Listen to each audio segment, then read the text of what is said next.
Kendra Daniels, 29 years old, and last June, on my wedding day, my own mother grabbed the microphone in front of 200 guests and said something I would never be able to unhear. She told them I was a liar. She told them I trapped my husband.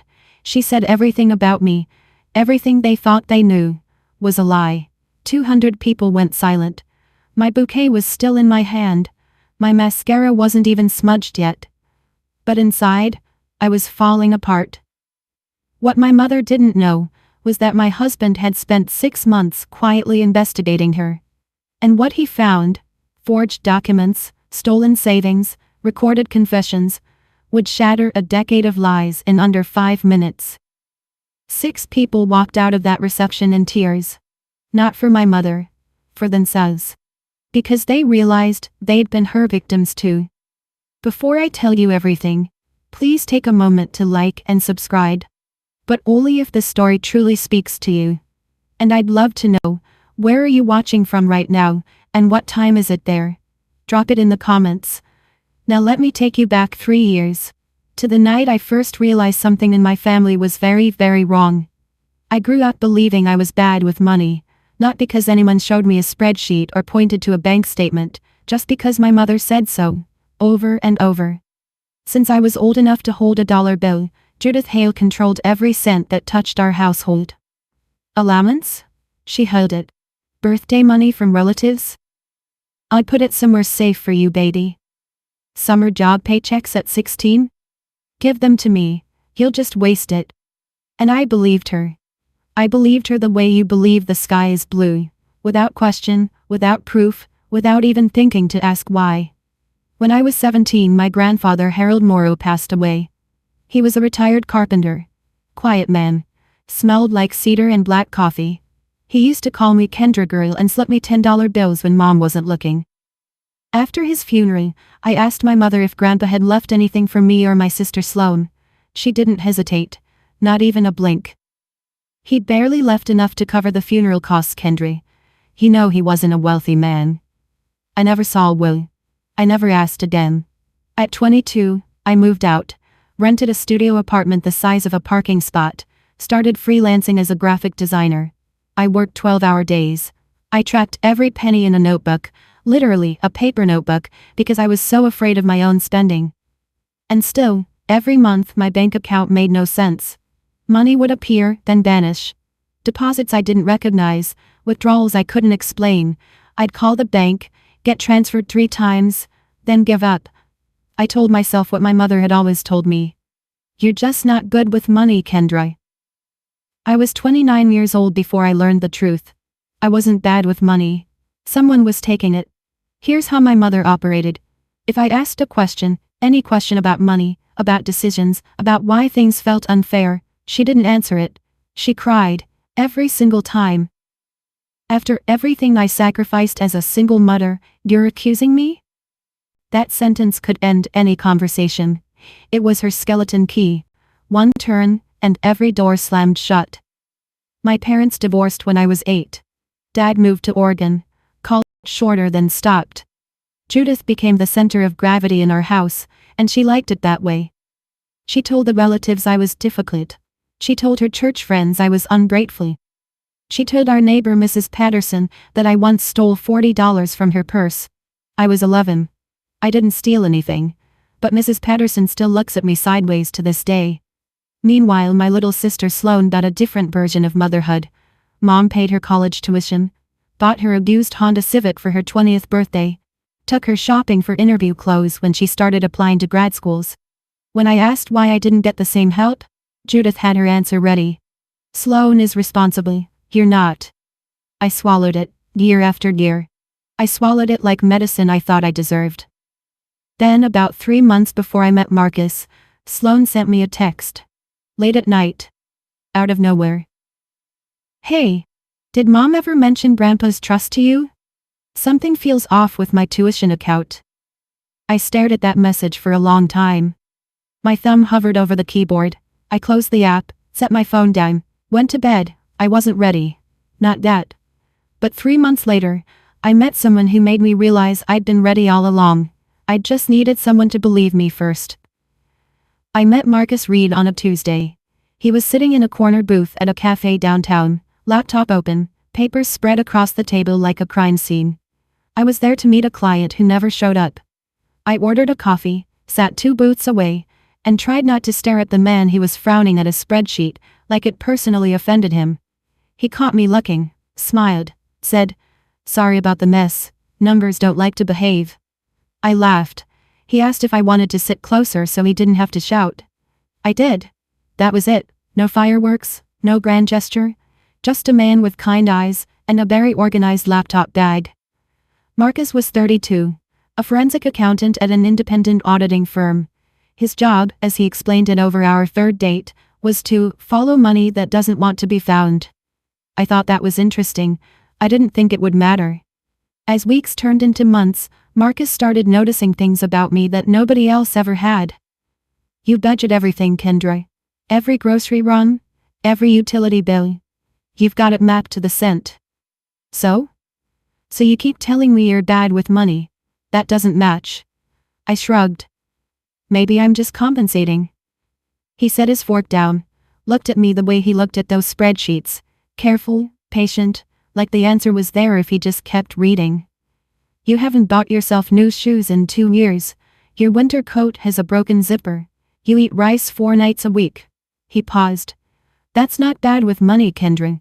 That's someone who never has enough. And I don't understand why." I changed the subject, talked about a design project. He let me. But the look in his eyes didn't go away. He saw something that didn't add up. And Marcus was the kind of man who couldn't leave a number out of place. The first time Marcus met my mother, she wore her best smile. It was a Sunday dinner at Judith's house. She'd cooked pot roast, set the good china, even lit candles. "I just want to make a nice impression," she told me on the phone that morning. The first hour went fine. Judith asked Marcus about his family, complimented his tie, laughed at his jokes. Then she started. "Kendra's always been a dreamer," she said, refilling her wine glass. "Not really a doer, you know. Head in the clouds." Marcus set his knife down gently. "Actually, she built her freelance business from scratch. That takes real discipline." Judith's smile stayed, but something behind her eyes went cold, like a door closing. "Well, a mother sees things a partner doesn't." "I'm sure," Marcus said. Polite, measured, but he didn't agree. The rest of dinner was quieter. Sloane texted under the table. Judith cleared the plates with a little too much force. That night my phone rang at 11. "I don't trust him, Kendra."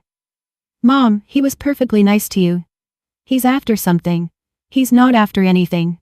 Men like that, smooth, educated, they always want something." I closed my eyes. "Mom, please, I love him." Silence. A long one. Then very softly, "You'll see." She hung up. In the car the next morning, Marcus said something that stuck with me. "Your mom asked me what I'd do 3 times last night. She's just curious." "Maybe. But every time I said forensic accounting, she changed the subject, like the words made her uncomfortable." I told him he was overthinking it. He nodded. Didn't push. Looking back, that dinner was the night everything shifted. Not for me. For my mother. She saw Marcus clearly. And she was afraid. Because for the first time, someone in my life knew how to follow the money. My mother didn't waste time. Within a week of that dinner, Judith launched a quiet campaign, phone call by phone call, text by text, to turn everyone around me against Marcus. She called my Aunt Colleen first. I know because Colleen mentioned it at a family barbecue, trying to sound casual. "Your mom says Marcus is pretty controlling, huh?" "He's not controlling, Aunt Colleen. She said he monitors your spending. He's an accountant, he monitors everyone's spending, it's literally his job." Colleen shrugged, but the seed was planted. Then Judith went to Sloane. "Your sister's pulling away from this family," she told her over lunch. "That man is isolating her," Sloane told me later. She wasn't sure what to believe. And then came the texts. Directly to me. Soft. Almost sweet. That was always the most dangerous version of my mother. "Are you sure Marcus isn't just with you for stability, honey? I just worry. You've never been good at reading people." A mother knows, Kendra. I can see things you can't. I finally called her. Why are you doing this, Mom? I'm protecting you. That's what mothers do. It doesn't feel like protection. A beat of silence.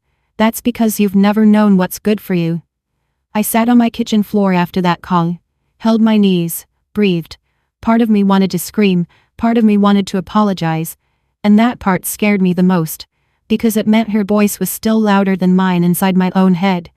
That night I looked at Marcus across the dinner table. He was reading, quiet, steady. I hear you, Mom, I whispered to no one, but I get to decide what's good for me now. I just didn't know yet how much that decision would cost. Marcus proposed on a Saturday in October. He took me back to the cafe where we met. Same corner booth, same terrible fluorescent lighting. He'd hidden the ring in a book he'd been pretending to read, some old hardcover about tax law.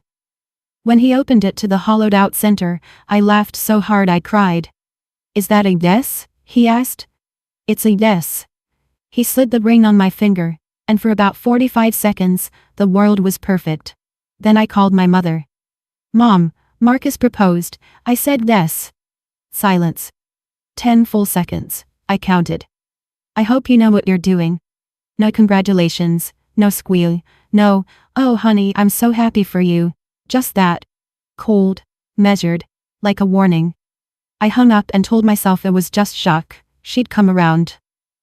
2 days later, I got a letter from my bank. It said a savings account under my name had been closed, per the request of the joint account holder. Remaining balance, 0. I called the bank immediately. I didn't request this, I didn't even know this account existed. The representative paused, typed something. Ma'am, this account was opened when you were 17. The co-signer is Judith Hale. My stomach dropped. 17? Yes, ma'am. August 2013. August 2013. The month my grandfather died. What was the balance before it was closed?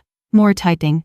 I'm not able to disclose the full history over the phone, but the closing balance was withdrawn in a single transaction 3 days ago. 3 days ago. The day after I told my mother I was getting married, I set the phone down. My hands were shaking. 17. That was the year Grandpa Harold died. The year my mother told me he didn't leave much. How long had this been going on? That night, I sat across from Marcus at our kitchen table and told him everything. The bank letter. The joint account I didn't know about. The timing, 3 days after the engagement. August 2013. Marcus didn't shout. He didn't slam the table. He didn't even look surprised, exactly. He looked like a man who'd been waiting for a puzzle piece to fall, and it just had. Can I see your bank statements? He said. All of them. I hesitated. Not because I didn't trust him, but because some part of me, the part my mother built, was still whispering that I'd done something wrong, that this was my fault somehow. All of them, he repeated, gently, like he was talking to someone standing at the edge of a cliff. I pulled out my laptop, gave him everything, every login, every statement, every piece of my financial life. Marcus worked until 3 in the morning. I fell asleep on the couch. When I woke up, he was still at the table, but his face was different, harder. Kendra. What? There are at least 4 accounts linked to your social security number that you didn't open. 4? And they've all been systematically drained over the past 12 years. 12 years, since I was 17, since Grandpa Harold died. I felt nauseous. Not about the money, about the math. 12 years of lies, 12 years of, you're just bad with money, Kendra. 12 years of eating rice 4 nights a week while my mother was draining accounts I didn't even know existed. What do you want to do? Marcus asked. I stared at the table. At the numbers on his screen. At the man who'd sat up all night to find the truth because I mattered enough to him. Find everything, I said. That night, Marcus began building a case. He didn't know that what he'd find would be worse than either of us imagined. Marcus started with Grandpa Harold. If there were accounts opened in your name when you were 17, he told me, there's probably a triggering event, an inheritance, a trust, something that created the money in the first place. He searched public probate records first, found Harold Morrow's name in the county filing system. Then he tracked down Grandpa's attorney, a retired man named Donald Fletcher, living in a small house outside of town, still sharp at 74. Mr. Fletcher remembered Harold clearly. Good man. Came to me in 2012, about a year before he passed. Wanted to set up a trust for his 2 granddaughters, made sure it was airtight. He still had the original documents. Marcus sat at Mr. Fletcher's kitchen table and read the will. Then he read it again. Harold Morrow had left a trust of $185,000, split equally between his 2 granddaughters, Kendra Daniels and Sloane Daniels. Judith Hale was named as the trust administrator. But the will was specific. Each granddaughter was to receive her share upon turning 21. I was 29. Sloane was 25. Neither of us had ever received a single penny. Then Marcus asked the question that changed everything. Do you have any other version of this will on file? Mr. Fletcher frowned. What do you mean, other version? There's only one. Marcus pulled up a photo on his phone. A document Judith had shown the family years ago. It read, all assets to Judith Hay for the management and care of the family. Mr. Fletcher stared at the screen for a long time. That's not what Harold signed, that's not even the same format. 2 wills, 1 real, 1 forged, and $92,500 that should have been mine 8 years ago. Your grandfather didn't forget you, Kendra. He never forgot you. Marcus didn't push me, he never pushed me, but he said something I couldn't ignore. If we're going to build a real case, Kendra, we need her to say it. In her own words. We lived in a one-party consent state. That meant I could record a phone call without telling the other person, and it would be legally admissible. I knew the law. I just didn't know if I could stomach the conversation. It took me 3 days to make the call. I sat on our bedroom floor. Marcus was in the next room, close enough to hear, far enough to give me space. My hands were shaking so badly I had to hold the phone with both palms.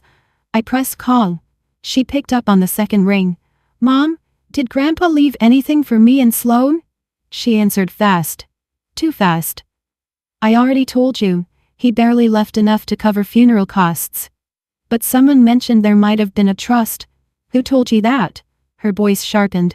That Marcus? He's filling your head with nonsense. Mom, I just need the truth. And then, the shift, the softening, the weapon she'd used on me my entire life. Daddy, I am the truth. Everything I did was to protect you girls. Protect us from what? Silence.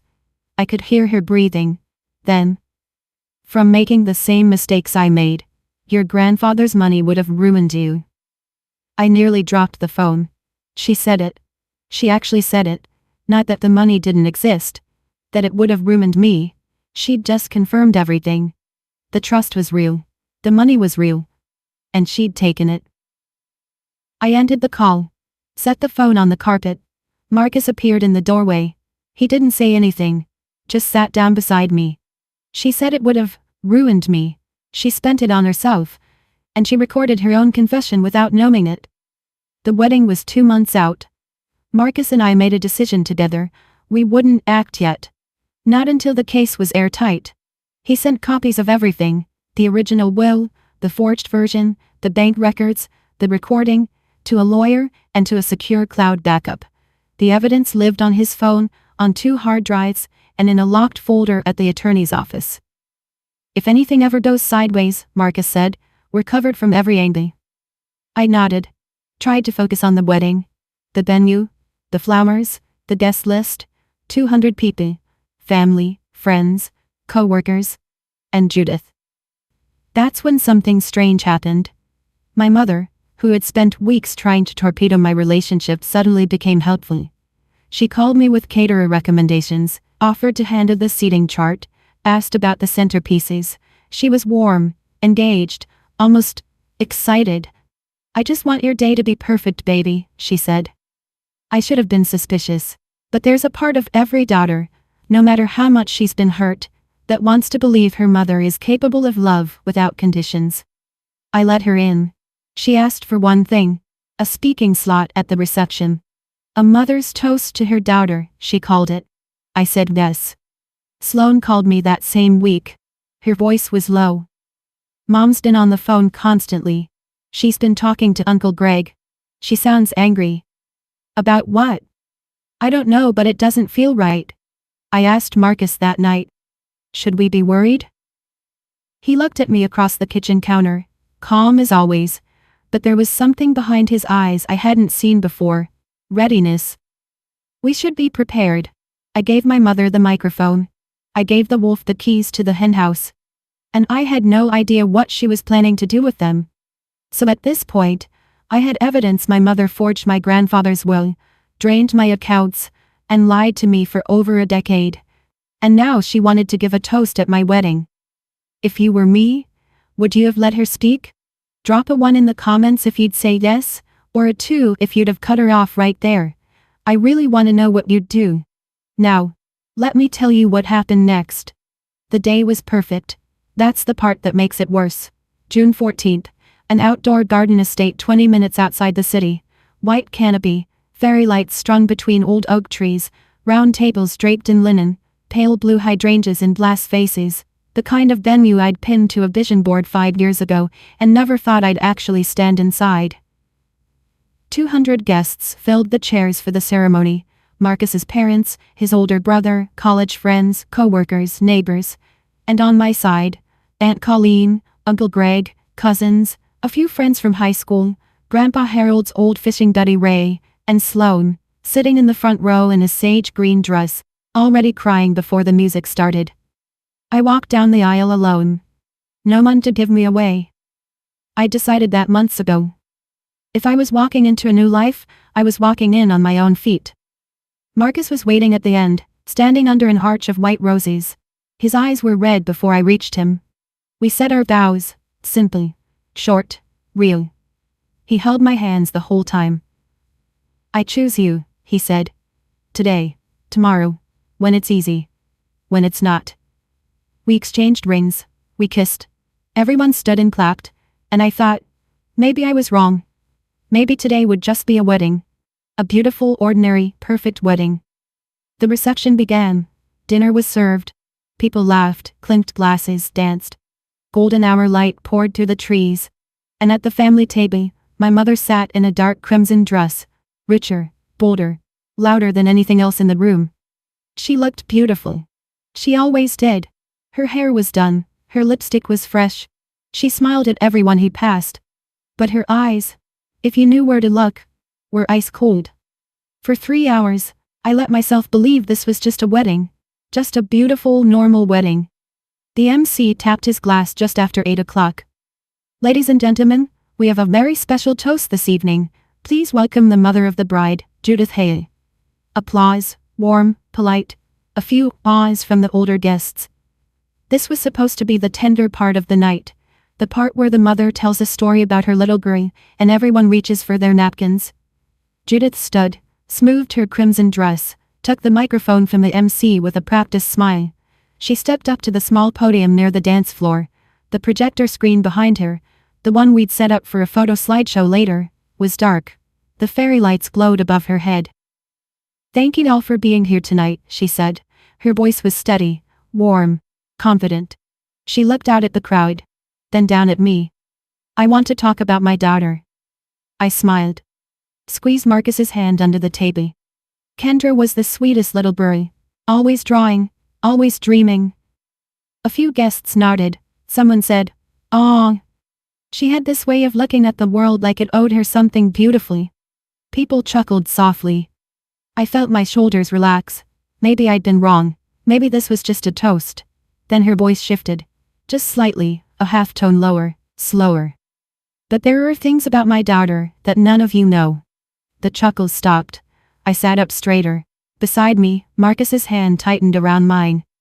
Judith looked directly at me now, not at the crowd, at me. Things I've tried to tell her, things I've begged her to face. My chest locked. I couldn't breathe. Sloan, at the family table, slowly reached for her phone, placed its screen down on her lap, pressed record. And then my mother said the words that split my wedding in half. I want everyone here to know, my mother said, her voice ringing clear across 200 silent faces, that my daughter trapped this man. The word trapped hit the room like a slap. No one moved. She has been lying about who she is. A spoon clattered against a plate somewhere behind me. Someone inhaled sharply. I couldn't tell who. The whole room had turned into a single, suffocating wall of eyes. Kendra has been hiding debts, hiding her past, hiding who she really is, from Marcus, and from all of you. My fingers went numb around my napkin. I could feel the fairy lights above me, the soft June air, the smell of hydrangeas. And none of it felt real anymore. I tried to stop the sweating. Judith pressed her hand to her chest, the gesture she'd perfected over decades. I begged her to come clean. She refused. A murmur rolled through the tables. Marcus's mother put her hand over her mouth. His father leaned forward, jaw tight. So I'm doing it for her. Judith looked at the crowd now. Not at me, at them. Because that's what a mother does. She set the microphone on the podium, stepped down, walked back to her chair with the posture of someone who had just delivered a eulogy. Solemn, righteous, untouchable. She sat, smoothed her dress, took a sip of water. 200 people stared at me. The bride, in white, sitting next to a groom who was supposed to be the victim of my trap. I couldn't speak, I couldn't stand, I couldn't even cry. Under the table Sloane's phone was still recording, and beside me, Marcus hadn't let go of my hand, not once. He leaned close, so close only I could hear. Do you trust me? I looked at him. My husband, my partner, the man who'd spent 6 months preparing for a moment he prayed would never come. I nodded. Marcus squeezed my hand one last time, then he let go. He stood slowly, adjusted his jacket, buttoned the single button with the same calm precision he used for everything, spreadsheets, grocery lists, promises. The room watched him, 200 people who didn't know what to believe. He walked to the podium. No rush, no trembling. His shoes clicked against the wooden dance floor in the silence. Judith looked up from her water glass. For the first time, something flickered behind her eyes. Something she wasn't fast enough to hide. Marcus picked up the microphone, held it like a man who'd never used one before and didn't particularly want to now. I appreciate Judith's concern. His voice was even, not cold, not angry, just lovey. The way a bridge is lovey, built to hold weight. She's right about one thing, there are things many of you don't know. He reached into his inside jacket pocket, pulled out his phone. But the person who's been lying, it's not Kendra. He looked at my mother. Actually, Judith, I have something about your family. Judith's mouth opened, then closed. You see, I'm a forensic accountant. It's my job to follow money that doesn't want to be found. 6 months ago, Kendra and I discovered something in her financial records that didn't make sense, so I started looking. He unlocked the phone, held it up. And what I found, I think everyone here deserves to see. 200 people leaned forward. I could hear the creak of chairs, the rustle of suit jackets and dresses shifting. The garden was so quiet I could hear crickets in the hedges beyond the canopy. Marcus connected his phone to the projector, the one we'd set up for our wedding slideshow. The screen behind the podium flickered to life, and my mother's face went white. 2 documents appeared side by side on the screen. This, Marcus said, pointing to the left, is the original last will and testament of Harold Morrow, filed in 2012 with his personal attorney, Donald Fletcher. Notarized, witnessed, legally binding. He let the room read it. I watched their eyes move across the text. It establishes a trust of $185,000, split equally between Harold's 2 granddaughters, Kendra and Sloane. Judith Hale is named as the trust administrator. The will states clearly, each granddaughter receives her share when she turns 21. He paused. Let the silence do its work. Kendra is 29. Sloane is 25. Neither of them has ever received a cent. Then he pointed to the right side of the screen. And this is the version Judith showed the family after Harold's death. This one says, and I'm quoting, all assets to Judith Hale for the management and care of the family. A murmur broke through the room like water through a crack. These 2 documents are not the same. One of them is real, one of them is forged. Aunt Colleen stood up from her chair. Her napkin fell to the ground. She didn't pick it up. Uncle Greg sat frozen, both hands flat on the table, staring at the screen like he'd seen a ghost. Judith's chair scraped back, She was on her feet. That's a lie. Her voice was high, ragged. He's making this up. He fabricated. These are official documents, Judith. Marcus didn't raise his voice, not by a single decibel. Notarized, verified by the original attorney. He looked at the room. Kendra, my wife, was supposed to receive $92,500 8 years ago. He looked at my mother. She never saw a penny. Judith opened her mouth. Nothing came out. But there's more, Marcus said. Those 3 words landed like stones in still water. The ripple passed through every table. He tapped his phone. A progress bar appeared on the projector screen. Then audio, clear, unmistakable, filled the garden through the reception speakers. My voice first. Mom, did Grandpa leave anything for me and Sloan? Then hers. I already told you. He barely left enough to cover funeral costs. A pause. My voice again. But someone mentioned there might have been a trust. And Judith's, sharp now, cutting. Who told you that? That Marcus? He's filling your head with nonsense. Guests looked at each other. Some looked at Judith. She was standing by her chair, hands gripping the back of it, knuckles white. Then came the part everyone would remember. My voice, steady. Mom, I just need the truth. And hers. Soft, sweet, the voice of a mother who knows exactly what she's doing. Baby, I am the truth. Everything I did was to protect you girls. Protect us from what? Silence on the recording. Then. From making the same mistakes I made. Your grandfather's money would have ruined you. The audio stopped. The garden was so quiet I could hear someone's ice shifting in their glass 3 tables away. Judith had just confirmed, in her own voice, in her own words, that the money existed and she had taken it. That was taken out of context, Judith shouted. Marcus didn't flinch. There are 7 minutes of context on this recording, Judith. Would you like me to play all of it? She didn't answer. At the family table, Sloan stood. Phone still recording, tears rolling down her face. Mom, she said. Her voice broke on the word. Is my tuition account real? Or did you take from me too? Judith spun toward her youngest daughter. Don't you dare turn on me. Sloan didn't back down. I'm not turning on you. I'm asking you a question. It started with Aunt Colleen. She'd been standing since Marcus showed the wills. Now she stepped out from behind her table, hands trembling, and spoke loud enough for the whole garden to hear. Judith, you told me you'd pay me back the $30,000. You said you were struggling. You said it was for the bros. Judith's head snapped toward her. Colleen, sit down.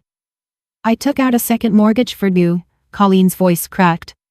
I almost lost my house. Then Uncle Greg. He didn't stand. He just spoke from his chair, his voice low and hoarse, like the words had been lodged in his throat for a decade. She pushed me off the trust.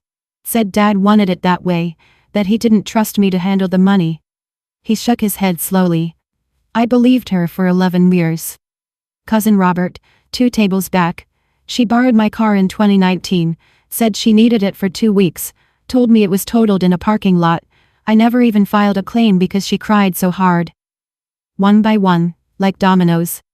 Each confession pulled another from the room, each one a small separate wound that Judith had inflicted, and covered with the same warm smile, and the same wounded mother act. 6 people left the reception. Aunt Colleen walked out crying, her husband's arm around her shoulders. Uncle Greg followed, one hand pressed over his face. Cousin Robert. Greg's wife Linda. A woman I recognized as one of Judith's oldest friends. She left without a word, and Sloan. My sister walked past our mother without looking at her, phone clutched to her chest, tears still falling. They didn't leave because they hated Judith. They left because they recognized themselves in that screen. They were victims too. Or they were ashamed they'd believed her for so long. My mother stood alone. Crimson dress, candlelight, 200 witnesses, and for the first time in my life, I saw her without her mask. If you've ever discovered that someone you trusted, someone in your own family, had been lying to you for years, I want you to know something. You're not alone. And this story isn't finished yet. If you're feeling something right now, tell me in the comments. What would you say to Judith? And if you haven't already, please hit that subscribe button. The turning point is coming. Let me tell you what happened after the wedding. I don't remember deciding to stand. My body just did it. The chair slid back, my dress rustled against the tablecloth. Marcus's hand brushed my arm, not to stop me, just to let me know he was there. I walked toward my mother. Slowly. Past the tables of guests he didn't know whether to watch or look away. Past the projector screen still glowing with two wills, one real, one fake. Past the speakers that still held the echo of her own voice. I stopped 3 feet from her. "Mom!" She looked up at me. Her eyes were wild, not with guilt, not with regret, but with the frantic, cornered look of someone who has run out of moves. "Kendra, you don't understand." "I do understand." My voice was steady. "I don't know how. For the first time, I really do. You said I was bad with money. I wasn't. You were taking it." She opened her mouth. "He said Grandpa didn't leave us anything. He did. And you stole it." "I was trying to." "He said Marcus was after something. He was after the truth." Judith's chin quivered. "Everything I did was for this family." "No, Mom, everything you did was for control." I took a breath, the deepest one I'd taken all night.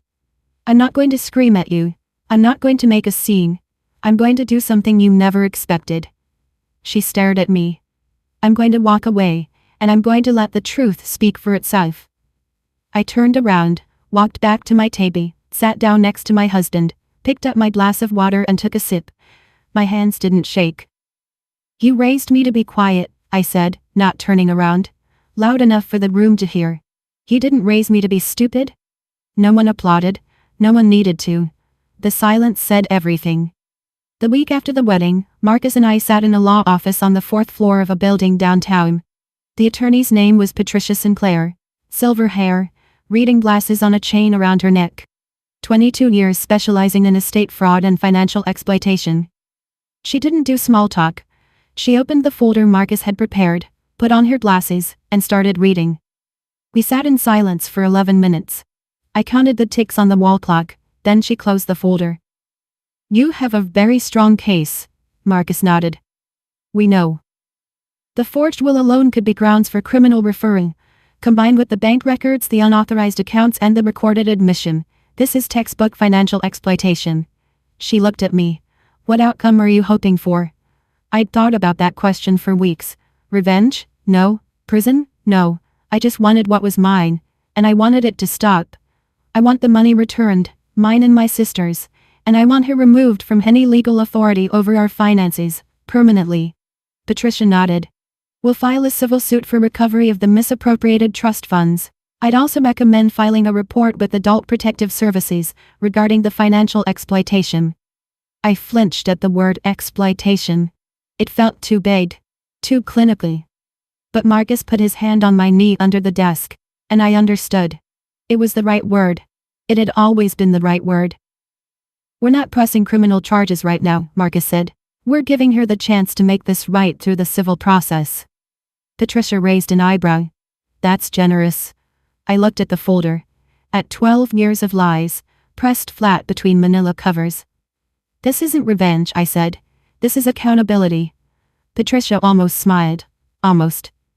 "Then let's get started." Judith fought back. Of course she did.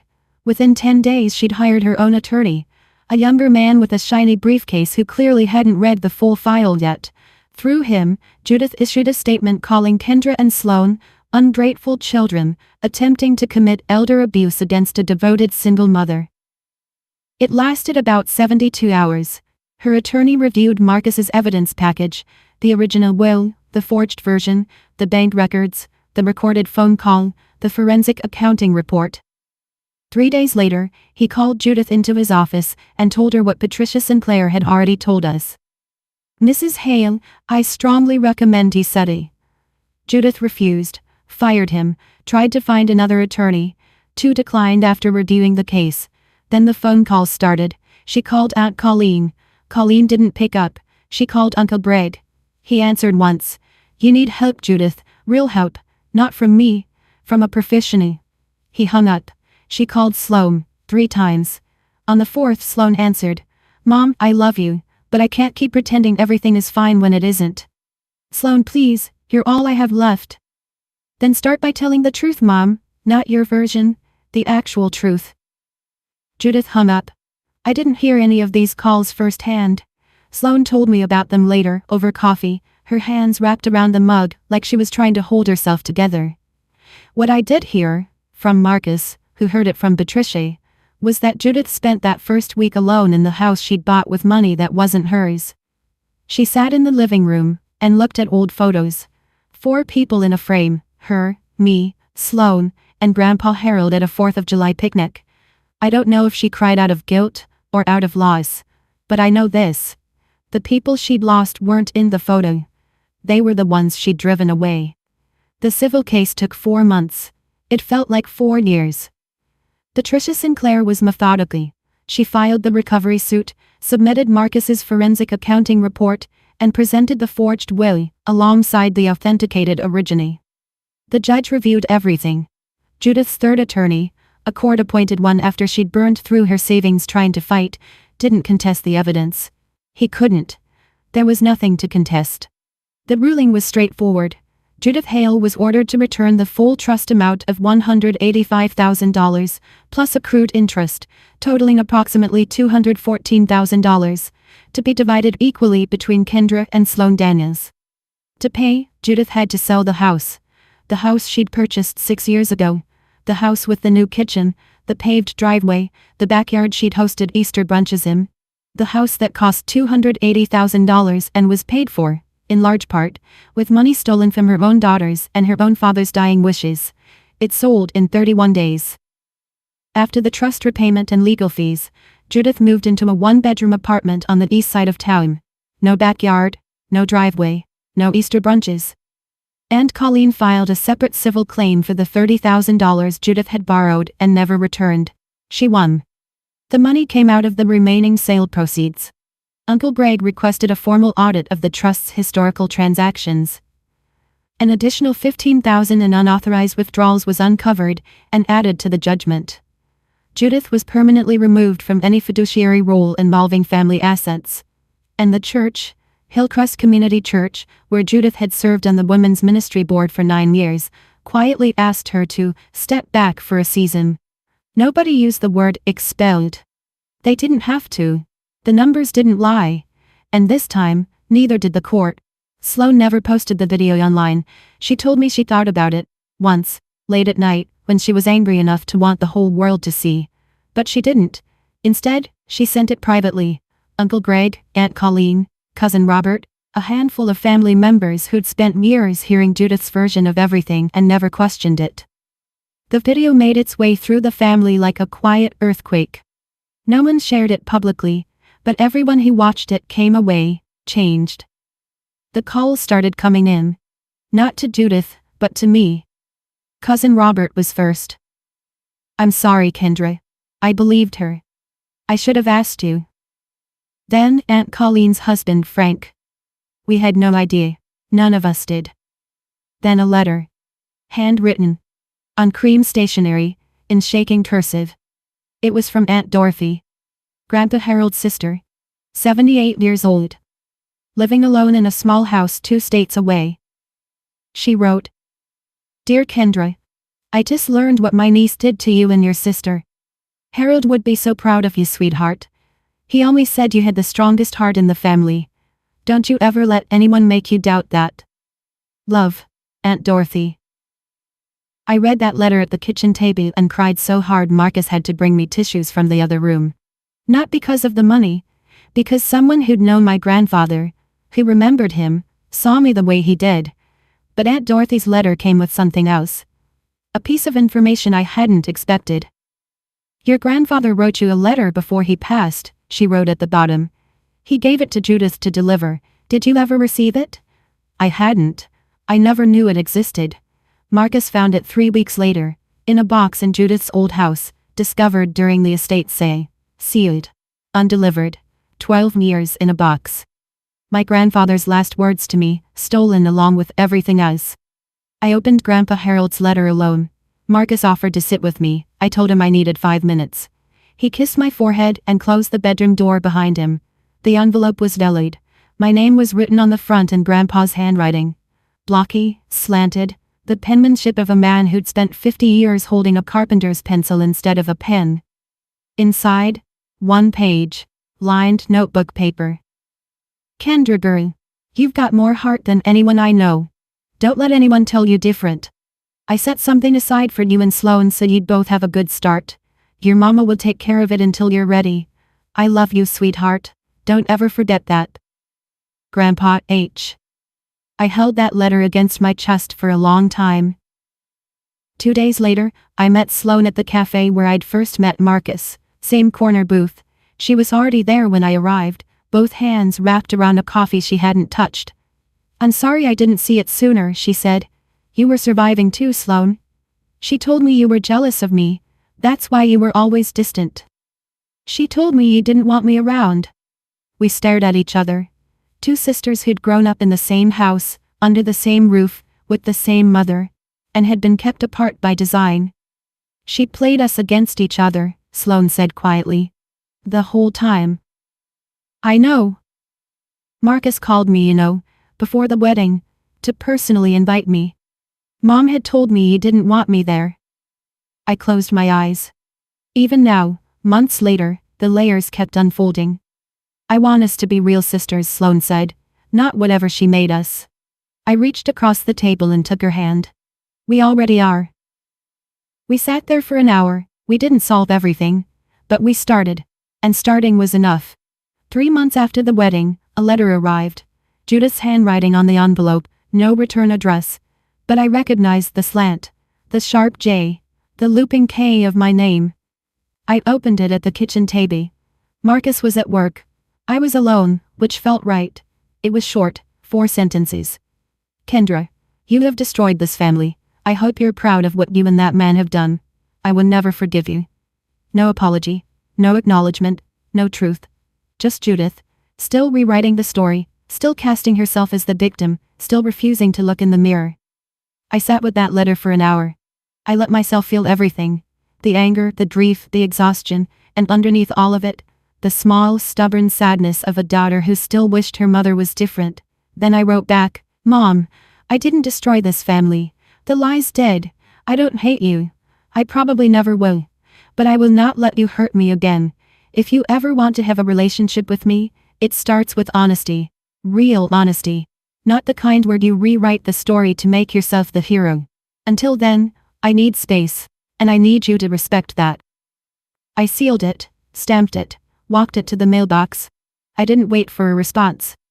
Marcus came home that evening and found me on the couch, staring at the ceiling. You okay? I will be. He sat down next to me, didn't ask questions, just sat. I looked around our apartment. Small, rented, nothing fancy. On the wall, our wedding photo. I'm smiling. Marcus is smiling. And in the corner of the frame, barely visible, Sloan is laughing in her sage green dress. 3 people who chose truth over comfort. That was enough. That was more than enough. Love without honesty isn't love, I said to no one in particular. It's just control with a nicer name. 6 months after the wedding. A Tuesday morning. October again. I'm sitting in my new studio. A small space above a bakery downtown, rented with a piece of the money that was always supposed to be mine. There's a drafting table by the window, a second-hand bookshelf full of design books, a framed print of a cardinal that Marcus gave me, because Grandpa Harold used to say, cardinals were visitors from people who love you. Sloan comes by every Thursday now. We're learning how to be sisters without a filter between us. It's awkward sometimes. We don't agree on everything, but we show up. That's the part that matters. Marcus is still Marcus. Steady, quiet, still double-checks the grocery receipt every single time. Last week he caught a pricing error at the store, and I laughed until I couldn't breathe. Some things don't change, thank God. And Judith? Sloan tells me she started seeing a therapist. I don't know if it's real, or if it's another performance. I've decided it's not my job to find out. I spent 29 years trying to decode my mother. I'm done. I used to think strength meant keeping the peace. Saying yes when I meant no. Swallowing the truth to keep someone else comfortable. Now I know. Strength is standing in a room full of people and choosing honesty over comfort. Even when your voice shakes. Even when the person you're standing up to is the person who raised you. My mother gave me the worst gift anyone could give at a wedding. But my husband gave me the best one. The truth. And my grandfather, even from the other side, never stopped fighting for me. If you're watching this and something in your life feels off, a number that doesn't add up, a story that keeps changing, a person who makes you feel small every time you ask a question, trust that feeling. You're not crazy. You might just be surrounded by someone else's lies. My name is Kendra Daniels. I'm 29 years old. And I finally know exactly who I am. Here's what I took from all of this. 1. If someone controls your money, they control your life. Check your own accounts. Know your own numbers. No matter who tells you not to. 2. Silence isn't loyalty. Sometimes the most loving thing you can do is speak up. Even when everyone around you would rather you stay quiet. 3. The right partner won't just love you. They'll fight for the truth right alongside you. If this story meant something to you, please hit like and subscribe. It makes more of a difference than you know. And if you've ever had to set a boundary with someone in your own family, tell me about it in the comments. I read every single one. There's another story in the description I think you'll really connect with.